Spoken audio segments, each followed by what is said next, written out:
Congregation publishers will no longer be asked to report the amount of time they spend in the ministry. If the minor has a good attitude and the parents are reaching him, the two elders might decide that it isn't necessary to take the matter any further. The governing body has decided that sisters may choose to wear slacks when participating in the ministry and when attending Christian meetings, assemblies, and conventions. The governing body does not have an issue with brothers wearing beards. Brothers may choose not to wear a tie or a jacket when participating in the ministry. Are Jehovah's Witnesses going mainstream? And could that be the end of this cult as we know it? With all of these changes, it certainly looks like the Jehovah's Witnesses are trying to emulate at least more mainstream high-control groups like the Mormons into making the religion more palatable and less restrictive. This has led a lot of people to think that this is how the Jehovah's Witnesses cult will end, by removing everything from the Jehovah's Witnesses that makes them a cult, and by them becoming a simple religion. But is that really possible? Just how much would they have to get rid of their doctrine if they wanted to go mainstream? Would they even have a religion left at that point? Let's find out in this new series where we explore the inevitable end of Watchtower. Everything has a beginning, a middle, and an end. This includes the Jehovah's Witnesses. The Jehovah's Witnesses have not been around forever and will not be around forever. But how and when this cult end exactly? Well, there's a fairly new theory that has come out to explain the recent changes in the Jehovah's Witness religion brought by a revamped governing body, which started with the change of the preaching work just a few months ago. For about a century, every Jehovah's Witness needed to spend time on the door-to-door ministry every month to be considered an active member of the religion, and spend at the very least 10 hours per month doing so if they wanted to be considered in good standing. However, in their last annual meeting, the governing body revealed that this would no longer be the case. Our ministry involves much more than counting time.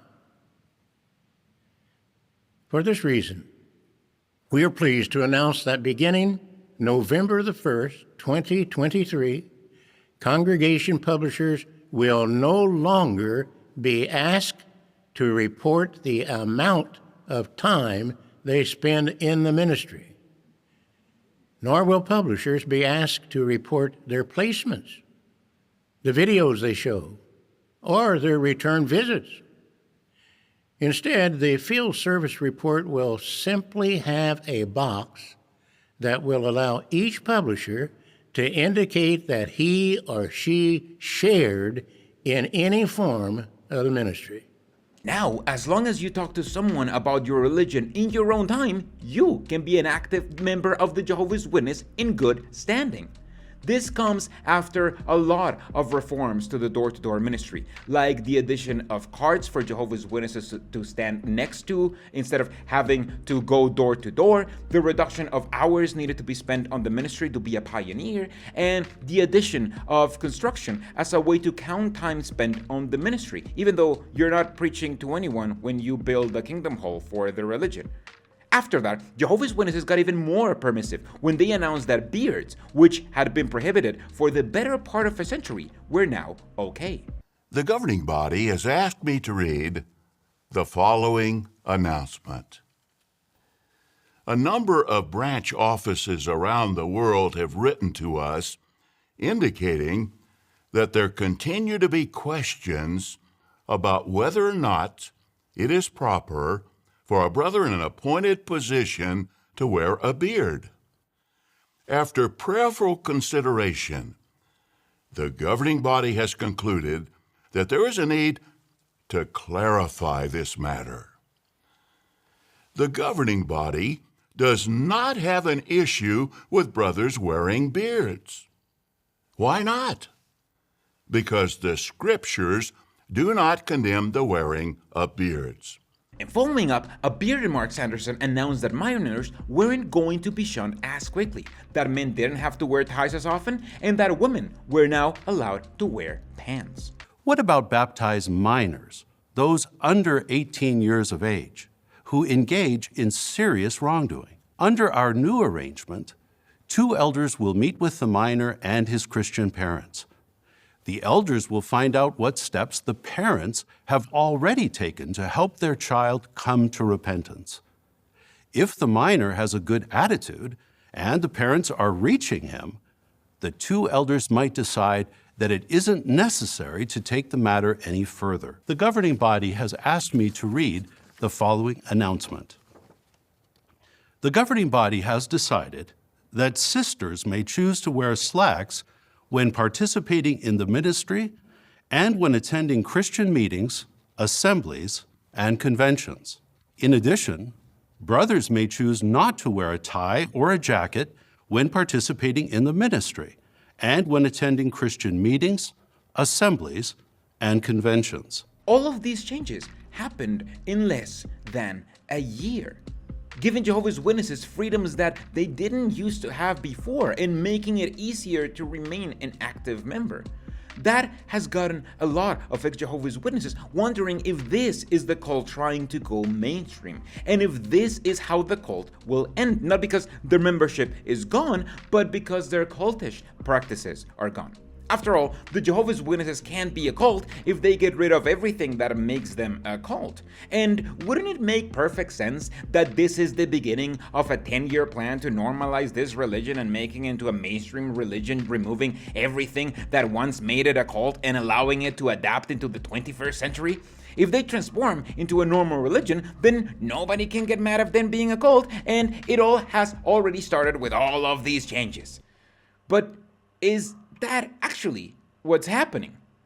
Well, I'm here to tell you that no, that has actually nothing to do with what's happening right now. For a cult to be a cult, it has to control the members' behaviors, access to information, thoughts, and emotions. That's what differentiates a cult or high control group from any other simple religion. And none of the changes that the Jehovah's Witnesses have done, except for the one, but we'll get into that, to their religion, have changed that on Jehovah's Witnesses. Jehovah's Witnesses still live under a cult, just as much as how they used to. The change of the hour reporting was long overdue and comes 30 years after the door-to-door ministry stopped generating money when they stopped selling books door-to-door. Since then, the door-to-door ministry has been a vestigial doctrine for their book-selling times, since Jehovah's Witnesses are still expected to do the door-to-door canvassing they did for selling books, but now without the selling books part. They tried for a decade to ask for donations in exchange for their books instead, but this was quietly shelved away as they stopped making books altogether. This means that while the cult had a monetary incentive to ask Jehovah's Witnesses to spend their time canvassing door-to-door, they haven't had that in at least 20 years because the door-to-door ministry has become a complete failure in converting people, even by their own standards. This is how many hours a Jehovah's Witness spent on average per convert.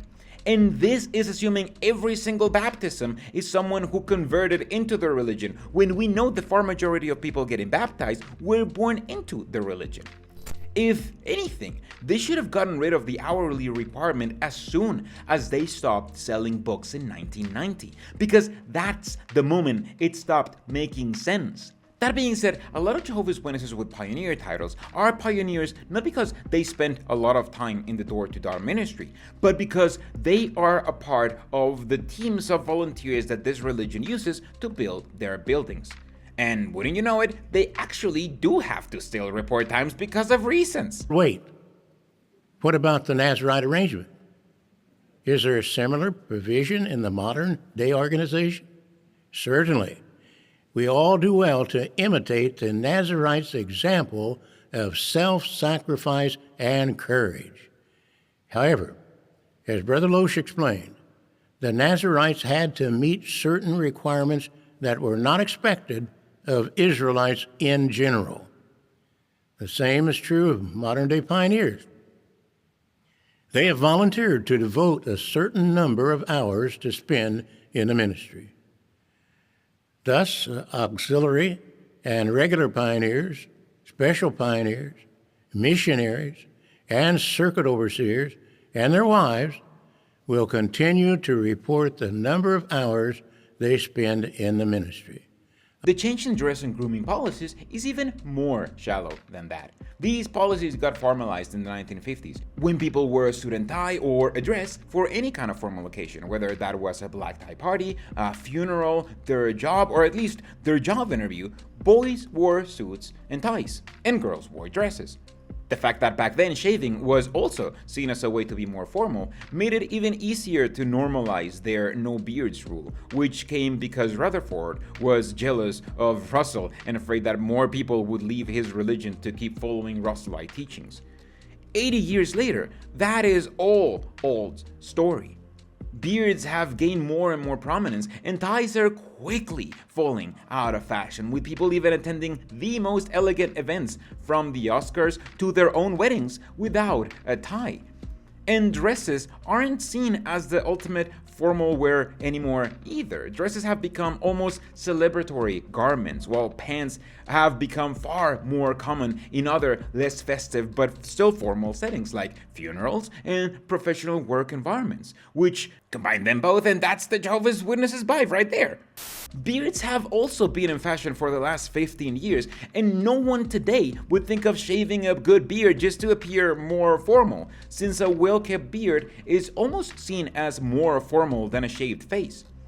That's when you realize that these changes in doctrines aren't actually coming out of the desire to relinquish control over followers. They're simply long overdue updates on policies that had stopped making sense decades ago. There's only one change that arguably diminished the extreme control this cult has over its members, and that was the softening of child shunning and disfellowshipping for them.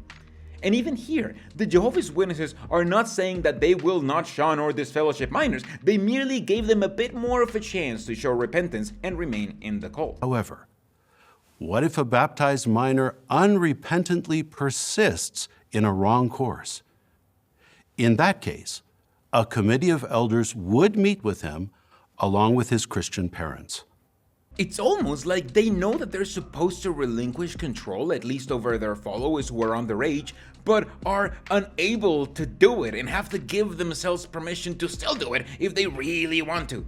No, if they wanted to get rid of the items that make them a cult, they would need to do far more than what they've proven to be willing to do. If they wanted to go mainstream, they would have to get rid of disfellowshipping fully and completely, since shunning more former members is a classic sign of a cult. They would have to tell people that the sons or fathers that they've been shunning, sometimes for decades, are actually no longer to be shunned, and they can talk to them now. This is a huge part of Jehovah's Witness doctrine that would be extremely hard to get rid of, since it would make it obvious for anyone who's willing to see it that they didn't have to shun their loved ones all of this time. They would also have to get rid of their homophobic and transphobic views that alienate some of their followers while validating the bias of others. And this one would be even harder to get rid than disfellowshipping. After all, there are a lot of people in this religion that have been so successfully radicalized by this cult against the LGBTQ community that say and believe that the intolerant views of this religion are how they know that this religion is the right religion. I've heard from many believing Jehovah's Witnesses that if the religion became more permissive towards the LGBTQ, they would leave the religion because they would know that the religion has lost it. We are barely started, because on top of that, they would also have to get rid of their blood doctrine, which kills thousands of believing Jehovah's Witnesses every year, children included. And again, getting rid of this would also alienate a lot of people who have lost loved ones due to believing in the blood prohibition. But we still need to keep going, because they would also have to get rid of their whole apostate concept, since it's not only unbiblical, but it's a huge part of the isolationism of Jehovah's Witnesses.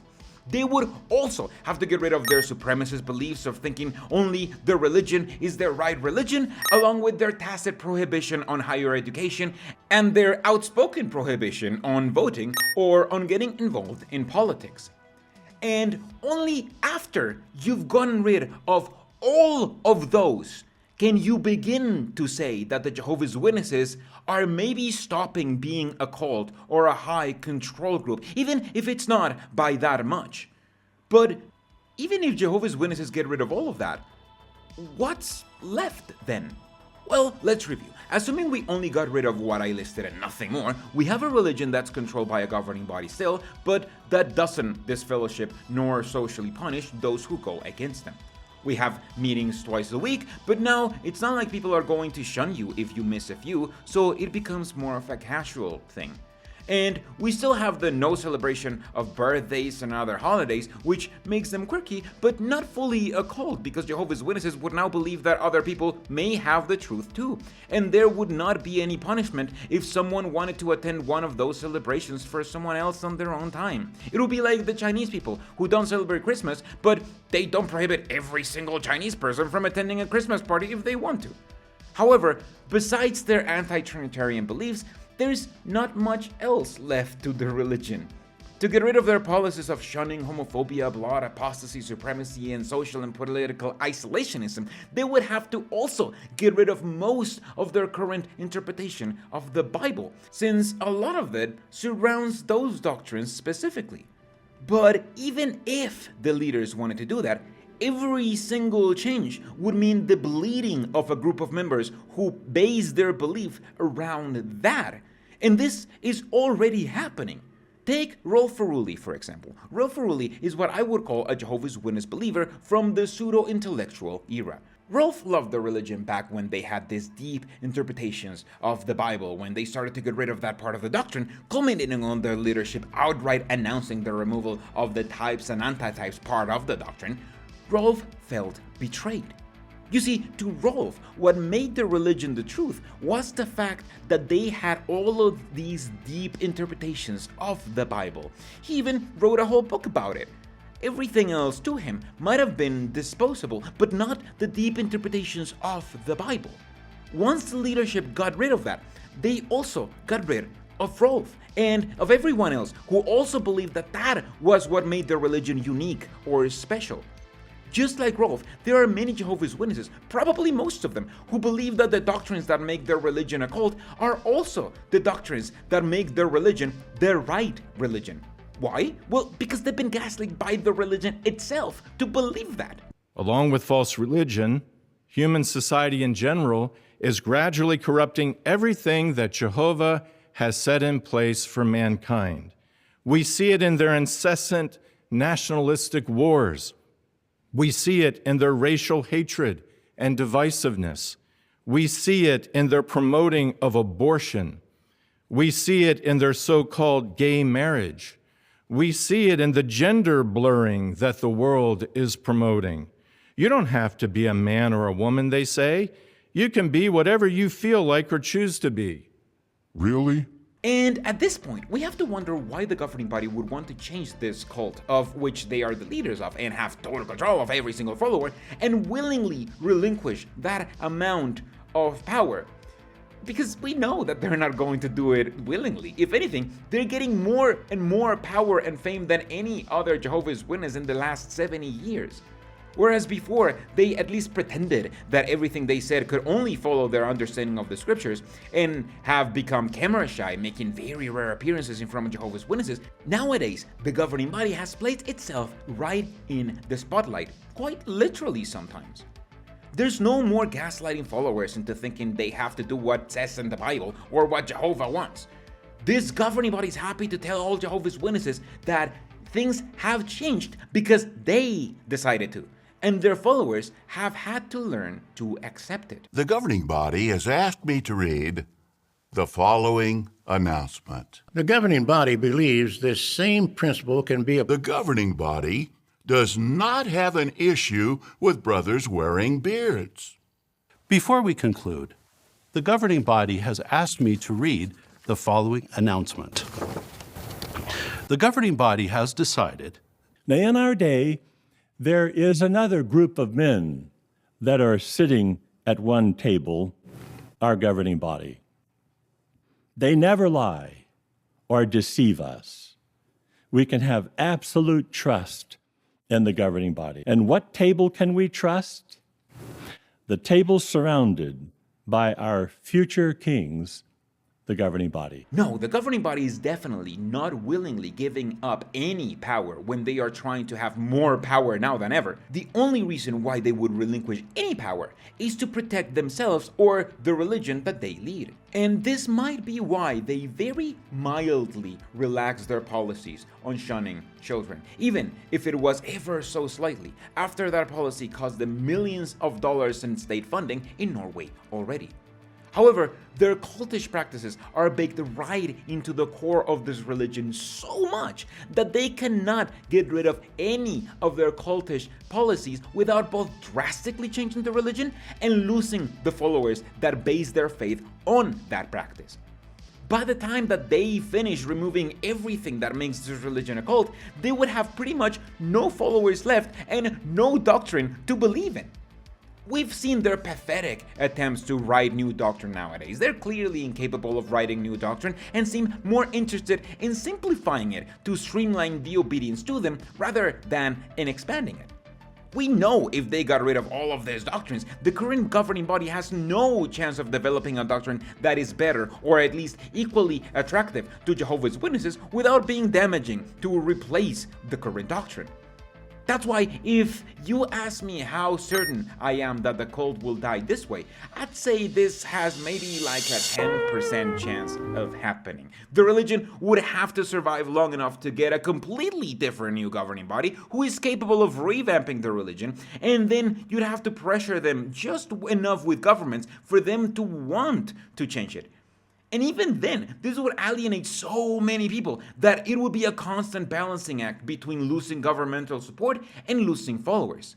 But am I right on this? What do you think? And also, how do you think this cult is going to end? Thank you so much to my supporters, especially Dave over here, who gave me this genius idea to start this series. So if you like this series, thank him. And if you want to explore any other way that this cult could die, don't forget to subscribe so you don't miss the next video on this series.